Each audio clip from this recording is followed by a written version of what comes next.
Transforming young creative managers from around East Africa and equipping them with the skills that they need to sustainably manage the institutions that they are either currently working in or those that they are setting up. Putting all these organizations together, we assessed what needs that they had at that particular point in time, and then tailored a program that started out at the Sondeka Festival of 2014. Together with Wild International, Roots International, and supported by HIVOS East Africa, we developed this program.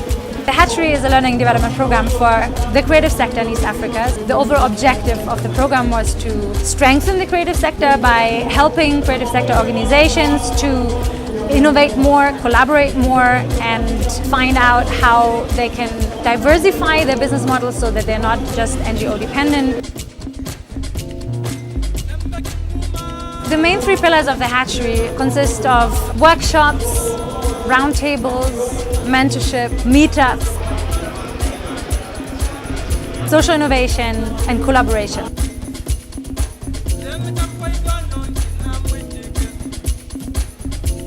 Curators from around Dar es Salaam through Arusha to Nairobi to Jinja to Kampala, who are connected to Bunifu East Africa, had a whole period of 9 months together with one of the most experienced curators in East Africa, that is Rashid from Roots International. And the idea was at the end of the training that they have the skills and network that they need to be able to put together a community that supports the program. Well, how I come in is on the side of curating, specifically looking at the music side of it. I'm in the music sector. I want to see viable, economically sustainable touring circuit for musicians in East Africa. In our region, people have done great work. We have festivals that are anchor events. And on our side, as far as the vision and what I really would love to see is creating spaces in between festival time, leading up to festival time, and leaving from festival times, where artists can move through road transport within the East Africa region and be able to have places and platforms to perform on their way to one of those anchor events and on their way back from those anchor events, developing further reach in the audience, places to share and sell their products. If it's a collaborative caravan, finding marketplaces where they can share their stuff. People in East Africa haven't built that heart in them to meet with each other constantly or communicate to each other or even like work together on these different activities they're doing. So you find it that this kind of program pushes you in a way that you want to know what your fellow person is doing and how necessary it is. The collaborations, being in creative spaces and making creative spaces together, you know, because no man is an island, no festival is an island, no arts collaborative is an island, so together we're so much better. And I think that as from the Hatchery, all the different art hubs work much more together. In the Hatchery, we've been playing the role of trying to help creative organizations to get some clarity around how they should be running as an organization, and also looking at ways at how they can be more sustainable, because there's been this thought that creative organizations, have to rely a lot on donor funding. And so we've been looking at different ways of how we can make them sustainable. Finding myself into the Hatchery is more with also like learning process regarding the professional bit of what I'm handling with the organization too. Structures and planning, a lot of like overhead planning and not being so fixed. Also strategic plan like report and all this we've been able to pull up during all this process of the Hatchery.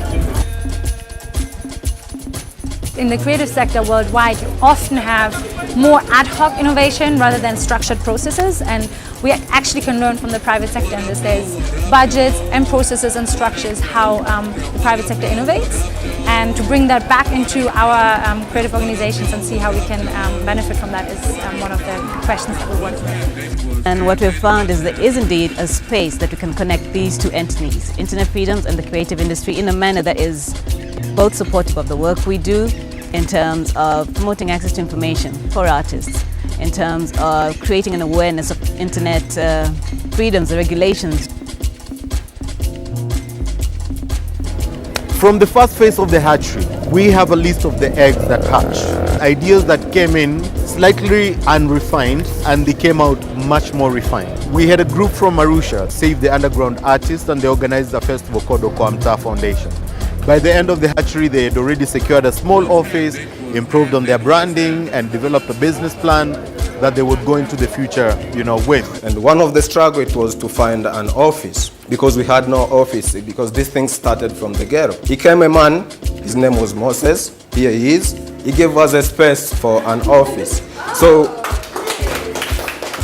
after he gave us a space, we didn't have anything to put in that room. So we started to think, well, how can we start to work in that room? Then we went to Doa Doa. As we was at Doa Doa, we learned a lot. We go back to our problem that we can't bring people together. We don't have a territory. So how can we make these things all we are learning to happen? And then we called for an event, and people really showed up, and we generated some money. We bought some equipment for the office, and then we opened the office just after Doa Doa.